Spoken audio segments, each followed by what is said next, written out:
Thiruvananthapuram Eenchakkal junction സമീപമാണ്. Junction സമീപം എന്ന് പറഞ്ഞു കഴിഞ്ഞാൽ ജംഗ്ഷനിൽ നിന്ന് കഷ്ടിച്ച് ഒരു 250 മീറ്റർ മാത്രം മാറി നല്ലൊരു പ്രൈം ലൊക്കേഷനിലാണ് ഇതാ ഈ കാണുന്ന പ്രോപ്പർട്ടി. ടോട്ടലായിട്ട് 10 സെൻറ്റിൽ 7000 സ്ക്വയർ ഫീറ്റ് വരുന്ന 3 TCയോട് കൂടിയിട്ടുള്ള ഈ ഒരു കെട്ടിടം വിൽപ്പനയ്ക്കുള്ളത്. നമുക്കിത് റെസിഡൻഷ്യൽ പർപ്പസിനോ കമേഴ്സ്യൽ പർപ്പസിനോ യൂസ് ചെയ്യാവുന്ന രീതിയിൽ കൊട്ടാരം കണക്കൊരു ബിൽഡിംഗ് ആണ്. ഞാൻ ഇതിനകത്തേക്കുള്ള വർക്കൊക്കെ കാണിച്ചു തരാം. നല്ല രീതിയിൽ നിങ്ങൾക്ക് പ്രയോജനപ്പെടുത്താം. ഒന്നേലും നിങ്ങൾക്ക് റെസിഡൻഷ്യൽ പർപ്പസ് ആണെങ്കിൽ 3 യൂണിറ്റുകളായിട്ട് 3 നിലയും ഉപയോഗപ്പെടുത്താൻ സാധിക്കും.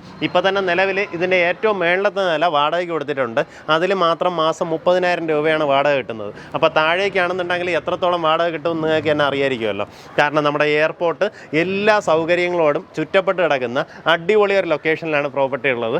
നമുക്കിതിൻ്റെ ദൃശ്യങ്ങൾ കാണാം. നിങ്ങൾക്ക് ഇനി ഇതൊരു കമേഴ്സ്യൽ കെട്ടിടമാക്കാനുള്ള സാധ്യത എന്താ വെച്ച് കഴിഞ്ഞാൽ ടോട്ടലായിട്ട് ഇതിനകത്ത് 10 ബെഡ്റൂംസ് ഉണ്ട്. അറ്റാച്ച്ഡ് ബാത്റൂമോട് കൂടിയിട്ടുള്ള 10 റൂംസ് ഉണ്ട്. അതുകൊണ്ട് തന്നെ അതൊരു ഹോട്ടലായിട്ട് കൺവേർട്ട് ചെയ്യാനും സാധ്യതയുള്ള ലൊക്കേഷനാണ്. പ്രോപ്പർട്ടി എവിടെയാണെന്ന് പറഞ്ഞുതരാം. നമ്മുടെ പ്രോപ്പർട്ടിയിലേക്കുള്ള ആക്സസ് വരുന്നത് ഈഞ്ചക്കൽ ജംഗ്ഷനിൽ നിന്ന് വള്ളക്കടവ് റൂട്ടിലേക്ക് ജസ്റ്റ് ഇങ്ങനെ കയറുമ്പം തന്നെ ഈ പാലം എത്തുന്നതിന് മുന്നേ വലത്തോട്ട് കാണുന്ന റോഡ് കാരാളി റോഡിലാണ് പ്രോപ്പർട്ടി വരുന്നത്. കാരാളി റോഡ് ഇങ്ങനെ ജസ്റ്റ് കയറി വരുമ്പം തന്നെ പ്രോപ്പർട്ടിയിലേക്കുള്ള ആക്സസ് കാണാം. നേരിട്ട് ദേ കാണുന്ന അത് തന്നെയാണ് നമ്മുടെ പ്രോപ്പർട്ടി. നമുക്ക് ഈസിലി ഐഡൻറ്റിഫൈ ചെയ്യാം. അതുപോലെ നിങ്ങൾ ചാക്കയിൽ നിന്ന് വരുവാണെന്നുണ്ടെങ്കിൽ ചാക്കയിൽ നിന്ന് എയർപോർട്ട് റോഡ് കയറുമ്പോഴത്തേക്കും ഇൻ്റർനാഷണൽ എയർപോർട്ടിന് തൊട്ട് മുന്നേ തന്നെ ഇടത്തോട്ട് കാണുന്ന കാരാളി റോഡ് വഴി നമുക്ക് ഈ പ്രോപ്പർട്ടിയിലേക്ക് വരാവുന്നതാണ്. അങ്ങനെ വരുവാണെന്നുണ്ടെങ്കിൽ നമ്മുടെ ഈ പാലം എത്തുന്നതിന് തൊട്ട് മുന്നേ തന്നെ ഇടത്തോട്ട് കയറി കഴിഞ്ഞാൽ പ്രോപ്പർട്ടിയായി. ഈഞ്ചക്കൽ ജംഗ്ഷനിൽ നിന്ന് നമ്മുടെ പ്രോപ്പർട്ടി വരേക്കും കറക്റ്റായിട്ട് 250 മീറ്ററിനകത്തുള്ള ഡിസ്റ്റൻസേ ഉള്ളൂ. നമുക്ക് ശരിക്കും എയർ ഡിസ്റ്റൻസൊക്കെ നോക്കുകയാണെങ്കിൽ വളരെ അടുത്തായിട്ടാണ് പ്രോപ്പർട്ടി ലൊക്കേറ്റ് ചെയ്തിട്ടുള്ളത്. ഇതിൻ്റെ പിൻവശത്തായിട്ടൊരു കൺവെൻഷൻ സെൻ്ററൊക്കെ നിങ്ങൾക്ക് കാണാൻ സാധിക്കും. ടോട്ടലായിട്ട് 10 സെൻറ്റ് സ്ഥലമാണ്. നമുക്ക് അതുകൊണ്ട് തന്നെ ഈ മുറ്റം നോക്കി അത്യാവശ്യം ഗ്രാൻഡാണ്. നമുക്കൊരു 4 വണ്ടികൾ കയറ്റി പാർക്ക് ചെയ്യാവുന്ന രീതിയിൽ നമുക്ക് ഈ ഒരു ഭാഗത്ത് തന്നെ സ്പേസ് കിട്ടുന്നുണ്ടാവും. ഇനി നമുക്ക് അകത്തേക്കുള്ള ദൃശ്യങ്ങൾ കാണിച്ചു തരാം. ഫുള്ളായിട്ട് ഇഷ്ടികയിൽ നിർമ്മിച്ചിട്ടുള്ള വീടാണ്. ഇവിടെയുള്ള എല്ലാം ഗ്രാനൈറ്റും അകത്തേക്കെല്ലാം മാർബിളാണ് ഉപയോഗിച്ചിട്ടുള്ളത്. ഏകദേശം 10 വർഷം മാത്രം പഴക്കമുള്ള വീടാണ്. നമുക്കിതാ ഇവിടെ എല്ലാം വുഡൻ പാനലിംഗ് ചെയ്തിട്ടുണ്ട്.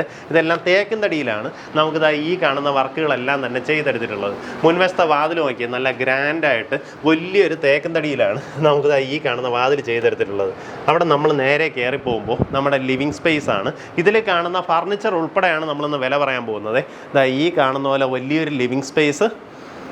ഇതാ ഇവിടെ ആയിട്ട് നമ്മുടെ ഡൈനിങ് സ്പേസ് വരും. അതുപോകെ 4 ബെഡ്റൂംസ് വരുന്നുണ്ട്. ഈ ഒരു ഫ്ലോറിൽ 4 ബെഡ്റൂമും മേളിലത്തെ 2 ഫ്ലോറുകളിൽ 3 ബെഡ്റൂം വീതമാണ് വരുന്നത്. സെയിം സ്പേസിൽ തന്നെ മേളിലോട്ടൊക്കെ വരുമ്പോൾ നമുക്ക് 3 ബെഡ്റൂംസ് വരും. അതെല്ലാം നമുക്ക് ഡീറ്റെയിൽഡായിട്ട് കാണാം. ഇതാ ഈ കാണുന്ന പോലെ നമ്മുടെ ഡൈനിങ് ഏരിയ.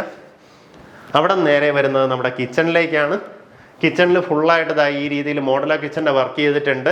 അതെല്ലാം തന്നെ തേക്കിൻ തടിയിലാണ് ചെയ്തെടുത്തിട്ടുള്ളത്. ഇവിടെയൊക്കെ നമുക്ക് കാഫിൻ്റെ ഒരു ചിമ്മിനിയാണ് ഇൻസ്റ്റാൾ ചെയ്തിട്ടുള്ളത്.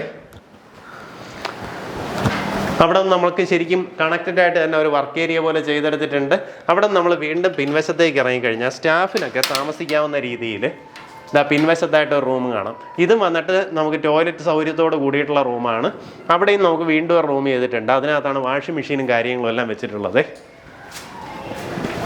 ഈ രീതിയിൽ നമുക്ക് ശരിക്കും എല്ലാ സാധനങ്ങളും ഇതിനകത്ത് തന്നെ ഉണ്ട്. ഞാൻ പറഞ്ഞതുപോലെ നിങ്ങളിതിപ്പോൾ ഒരു ഹോട്ടലായിട്ട് കൺവേർട്ട് ചെയ്യുകയാണെന്നുണ്ടെങ്കിൽ ഈ സൗകര്യങ്ങളെല്ലാം അങ്ങനെ തന്നെ ഉപയോഗപ്പെടുത്താവുന്നതാണ്. ഇപ്പോൾ ഇതൊരു കോട്ടേജ് ഫുൾ കോട്ടേജ് ആയിട്ടൊരു ഫാമിലിക്കൊക്കെ കൊടുക്കണമെന്നുണ്ടെങ്കിൽ ആ രീതിയിൽ ചെയ്യാം. കാരണം എയർപോർട്ടൊക്കെ ഇവിടെ തൊട്ടടുത്തല്ലേ. ആ രീതിയിൽ നിങ്ങൾക്ക് വേണമെങ്കിൽ ചെയ്തെടുക്കാൻ പറ്റുന്ന ഒരു പ്രോപ്പർട്ടിയാണ്.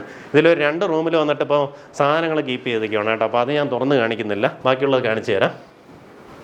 ഇതാ ഈ കാണുന്നത് ആദ്യത്തെ ബെഡ്റൂമാണ്. ഇവിടെ നോക്കി ഫുള്ള് ഗ്രാൻഡായിട്ട് തടിപ്പണി ചെയ്ത് വെച്ചിട്ടുണ്ട്. ഒരു ഡോർ തുറന്നു കഴിഞ്ഞാൽ നമുക്കിതിനകത്താണ് ബാത്റൂം വരുന്നത്. ഇങ്ങനെ അറ്റാച്ച്ഡ് ബാത്റൂമോട് കൂടിയിട്ടുള്ള റൂമാണ്. ഇതാ ഈ ഭാഗത്തായിട്ട് നമുക്ക് അടുത്തൊരു ബെഡ്റൂം കാണാം. ഇതുപോലെ 4 ബെഡ്റൂംസാണ് നമുക്ക് ഈ ഒരു ഫ്ലോറിൽ തന്നെ വരുന്നത്. ഇതിൽ കട്ടിൽ കാര്യങ്ങളെല്ലാം ഉണ്ട്. ഇതാ ഇവിടെ നോക്കിയേ ഫുള്ളായിട്ട് കബോർഡ് വർക്ക് ചെയ്തിട്ടുണ്ട്. അറ്റാച്ച്ഡ് ബാത്റൂമോട് കൂടിയിട്ടുള്ള റൂമാണ്. ബാത്റൂം ഫിറ്റിങ്സ് എല്ലാം തന്നെ പുത്തൻ കണ്ടീഷനിൽ തന്നെ മെയിൻറ്റെയിൻ ചെയ്തിട്ടുണ്ട്. ഇതിങ്ങനെ എടുത്ത താഴത്തെ നിലയിൽ വേണമെങ്കിൽ നിങ്ങൾക്ക് താമസിക്കാം. മേളിലത്തെ 2 നിലയും വാടകയ്ക്ക് കൊടുത്തു കഴിഞ്ഞാൽ നമുക്ക് ഇതിൻ്റെ ഒരു EMI ഒക്കെ അടഞ്ഞു പോകും. ആ രീതിയിലുള്ളൊരു പ്രോപ്പർട്ടിയാണ്. ചുമരിലെല്ലാം ഇതുവരെ ഗ്ലാസ് ആണ് ഒട്ടിച്ചിട്ടുള്ളത് കേട്ടോ. അതുകൊണ്ട് തന്നെ നമുക്ക് അഴുക്കാവുകയോ കാര്യങ്ങളോ ഒന്നുമില്ല. തുടച്ച് നമുക്ക് ക്ലിയർ ചെയ്യാൻ സാധിക്കും. നമ്മുടെ ഫസ്റ്റ് ഫ്ലോറിലെയും സെക്കൻഡ് ഫ്ലോറിലെയും കയറുന്നതിന് വേണ്ടിയിട്ട് പ്രത്യേകിച്ച് ഒരു സ്റ്റെയർ റൂമായിട്ടാണ് ചെയ്തിട്ടുള്ളത് കേട്ടോ. അതുകൊണ്ട് തന്നെ ഓരോ നിലയ്ക്കും അതിൻ്റേതായിട്ടുള്ള പ്രൈവസി കിട്ടുന്നുണ്ടാവും. ഇതിപ്പോൾ ഞാൻ മുന്നേ പറഞ്ഞ പോലെ ഒരു ഹോട്ടലായിട്ടൊക്കെ ആക്കുന്നുണ്ടെങ്കിൽ അത് ആ രീതിയിൽ തന്നെ നിങ്ങൾക്ക് പ്രയോജനപ്പെടുത്താൻ സാധിക്കും. ഇവിടെയുള്ള വാതിലായാലും എല്ലാം തന്നെ തേക്കുന്നടിയിലാണ് ചെയ്തിട്ടുള്ളത്. നമ്മുടെ ഫസ്റ്റ് ഫ്ലോറിലേക്ക് കയറി വരുമ്പോൾ ഇതുപോലെ വലിയൊരു ബാൽക്കണി സ്പേസ്, ഈ ഒരു സ്പേസും നമുക്കൊരു വലിയൊരു ഓപ്പൺ ടെറസായിട്ടോ ബാൽക്കണി ആയിട്ടോ പ്രയോജനപ്പെടുത്താവുന്നതാണ്. മേളിലെ നിലയിലേക്ക് വരുമ്പോഴും തടിപ്പണികളെല്ലാം സെയിം ആണ് കേട്ടോ. അതുപോലെ വലിയ തേക്കുന്നടിയിൽ തന്നെയാണ് നമുക്ക് ഈ കാണുന്ന പോലെ കട്ടളയും വാതിലുകളും എല്ലാം തന്നെ ചെയ്തെടുത്തിട്ടുള്ളത്. ലേഔട്ട് വന്നിട്ട് നമുക്ക് താഴത്ത് നിന്ന് ഒരു വ്യത്യാസം വരുന്നത്, താഴത്തെ നിലയിൽ ഈ ഒരു സ്പേസിൽ 2 ബെഡ്റൂമായിരുന്നു, അവിടെ അത് ഒറ്റ റൂമാക്കിയിട്ടുണ്ട്. ഇത് ബാക്കിയെല്ലാം സെയിം ആണ്, അറ്റാച്ച്ഡ് ബാത്റൂമോട് കൂടിയ റൂംസ് തന്നെയാണ്. ഇതിൽ കാണുന്ന ഫർണിച്ചർ എല്ലാം ഉൾപ്പെടെ നിങ്ങൾക്ക് വാങ്ങിയെടുക്കാൻ സാധിക്കും. അപ്പം ഇവിടെ ആയിട്ട് കിച്ചൺ വരുന്ന ഇതുപോലെ ഒരു ഓപ്പൺ കിച്ചണാണ്. അതിനോട് ചേർന്ന് തന്നെ ഒരു വർക്ക് ഏരിയ പ്രൊവൈഡ് ചെയ്തിട്ടുണ്ട്. അല്ലാണ്ട് നമുക്ക് 3 ബെഡ്റൂംസ്. അപ്പോൾ അതിൽ ഒരു ബെഡ്റൂമിൽ നമുക്ക് 2 ബാത്റൂമുണ്ട്. അതുകൊണ്ട് തന്നെ ഇഫ് ഇൻ കേസ് നിങ്ങൾക്ക് സെപ്പറേറ്റ് ചെയ്യണമെന്നുണ്ടെങ്കിൽ ഇവിടെ ഒരു കെട്ടുകൂടെ പ്രൊവൈഡ് ചെയ്ത് കഴിഞ്ഞാൽ ഇത് അറ്റാച്ച്ഡ് ബാത്റൂമോട് കൂടിയിട്ടുള്ള ഒരു റൂമായി ഈ ഭാഗത്തേക്ക് നമുക്ക് സെപ്പറേറ്റ് ഒരു റൂമാക്കാം. ഇവിടെയും നമുക്ക് അറ്റാച്ച്ഡ് ബാത്റൂം പ്രൊവൈഡ് ചെയ്തിട്ടുണ്ട്. നിങ്ങൾക്ക് ഒരു ഹോട്ടൽ പോലുള്ള കാര്യങ്ങൾ ചെയ്യാനാണെന്നുണ്ടെങ്കിൽ ആ രീതിയിൽ ഇതിനെ സെപ്പറേറ്റ് ചെയ്തെടുക്കാവുന്നതാണ്. നമുക്ക് ഈ ഫസ്റ്റ് ഫ്ലോറിൽ കണ്ടതുപോലെ തന്നെയാണ് സെക്കൻഡ് ഫ്ലോർ വരുന്നത്. അവിടെ ഇപ്പോൾ വാടകക്കാരുള്ളതുകൊണ്ട് നമ്മൾ അതിനകത്തേക്ക് കാണിക്കുന്നില്ല. ഈ സെയിം ലേഔട്ടിൽ തന്നെയാണ് നമ്മുടെ സെക്കൻഡ് ഫ്ലോറും ചെയ്തെടുത്തിട്ടുള്ളത്. അപ്പം പ്രോപ്പർട്ടി താല്പര്യമുള്ളത് നേരിട്ട് ഇതിൻ്റെ ഉടമയെ വിളിച്ച് ഡീലാക്കാം. ഉദ്ദേശിക്കുന്ന വില 4.5 കോടി രൂപയാണ്. ഈഞ്ചക്കൽ ജംഗ്ഷൻ്റെ ഇമ്പോർട്ടൻസ് ഞാൻ പറയേണ്ടത് തന്നെ നിങ്ങൾക്കറിയാം. ഒന്ന്, നമുക്കിപ്പോൾ ഈ മെട്രോയൊക്കെ വരുമ്പോഴത്തേക്കും മെട്രോയുടെ സ്റ്റേഷനും അതുപോലെ തന്നെ ഈഞ്ചക്കൽ ഇപ്പോൾ ഒരു ബസ് സ്റ്റാൻഡും ഇപ്പം നമുക്ക് ന്യൂസിലൊക്കെ വന്നിട്ടുണ്ട്. അപ്പോൾ ആ കാര്യങ്ങളൊക്കെ ഇനി വരുന്നതോടുകൂടി ഇവിടെ കളറങ്ങ് ഭയങ്കരമായിട്ട് മാറും.